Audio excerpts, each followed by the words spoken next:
So guys, tahun lepas target 30 hari tapi dapat 24 je. Tahun ini niat memang penuh lah.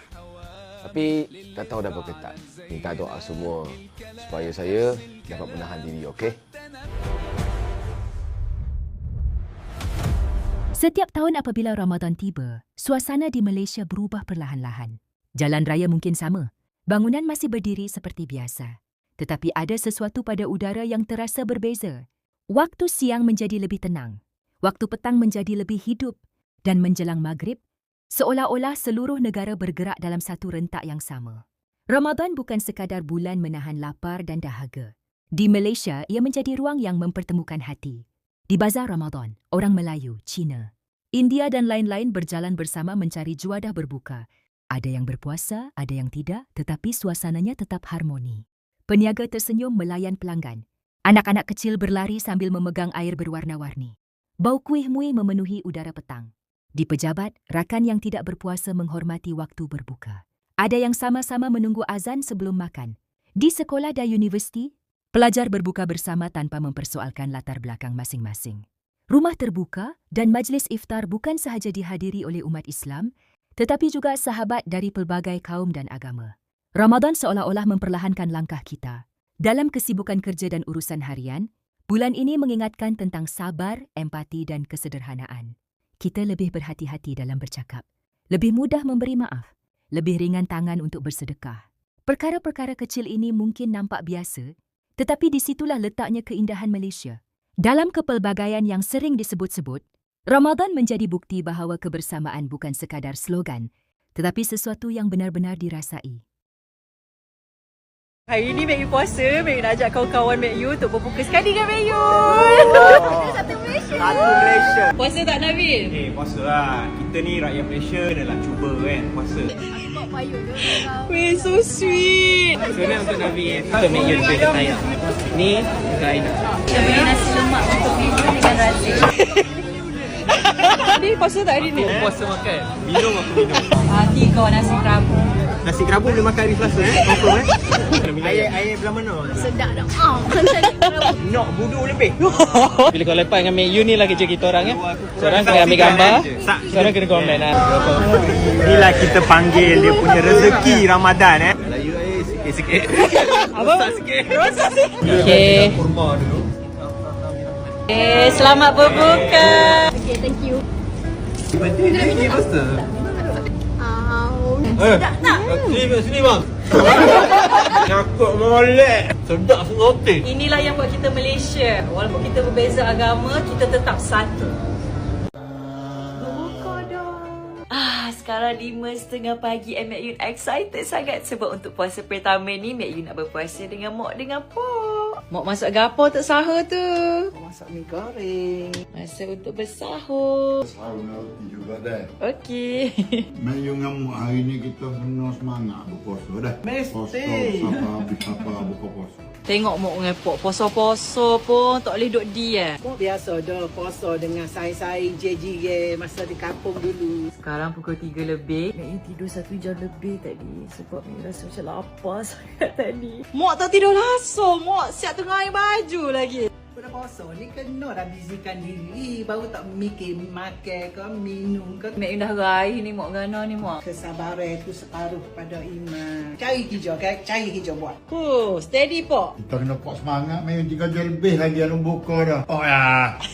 Yeay, nak dekat pukul 5 dah ni. Kita kena beli kuih Mek Yu. Dan ni mau masak sedap special dulu kita buka. Untuk berbuka hari pertama, Mok masak ayam kurma. Sedapnya.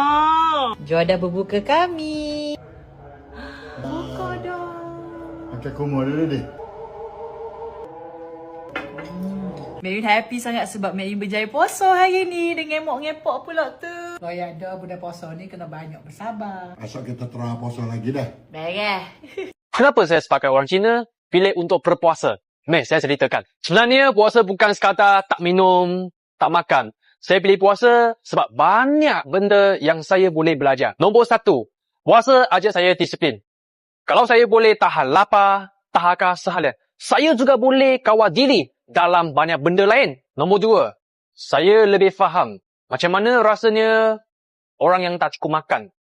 Puasa buat saya lebih bersyukur dan lebih empati dengan mereka. Nombor 3, puasa juga bagi saya relax dalaman.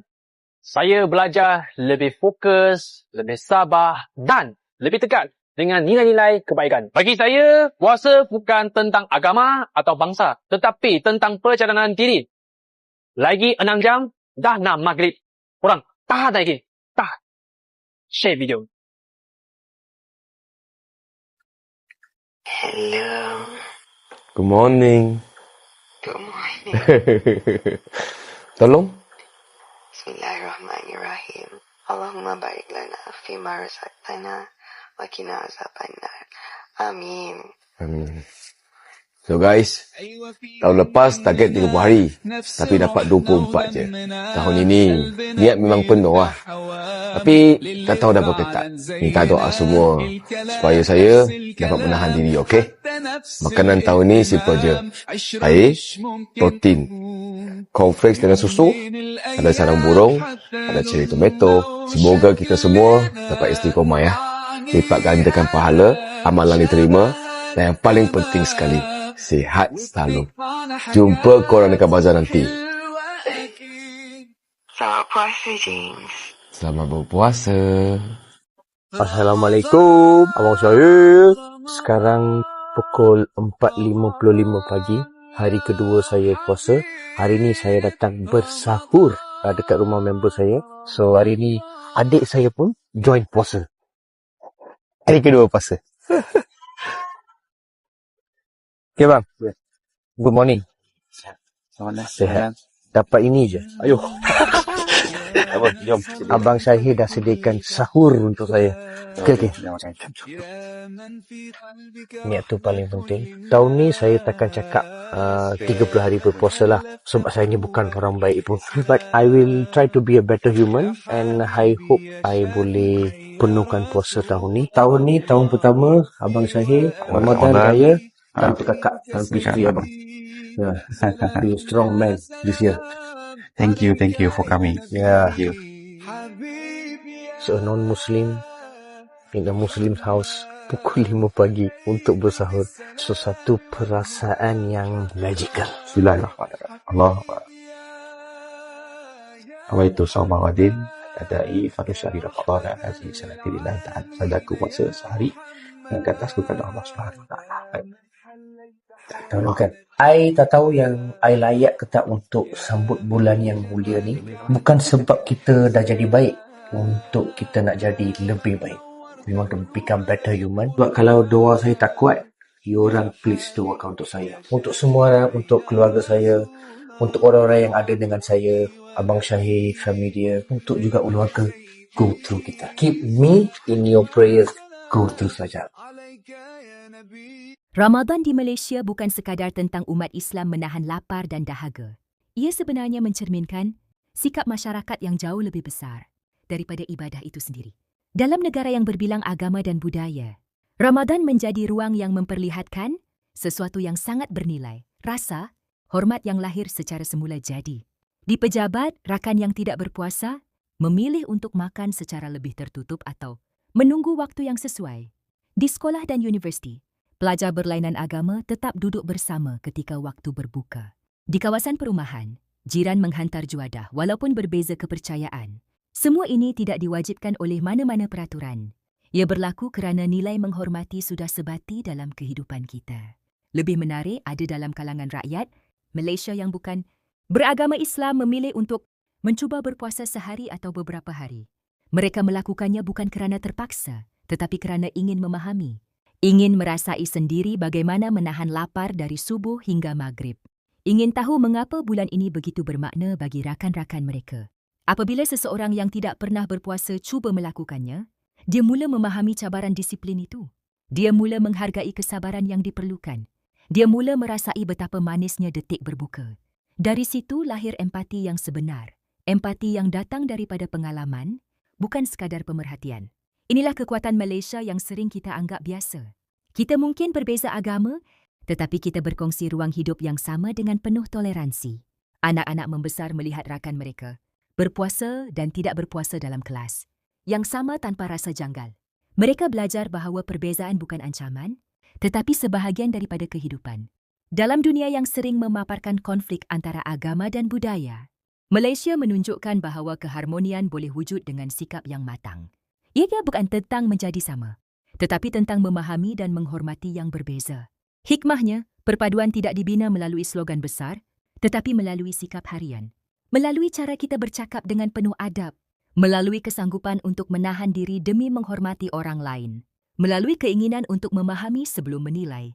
Mungkin persoalan yang wajar kita renungkan ialah, adakah semangat hormat dan empati ini hanya hadir ketika Ramadan? Atau bolehkah kita membawanya ke bulan-bulan yang lain? Kerana jika nilai ini mampu dikekalkan sepanjang tahun, Malaysia bukan sahaja akan dikenali kerana kepelbagaiannya, tetapi kerana kematangannya. Pada akhirnya, kekuatan sebenar Malaysia bukan terletak pada persamaan, tetapi pada cara kita menjaga perbezaan dengan penuh hormat. Terima kasih, penonton.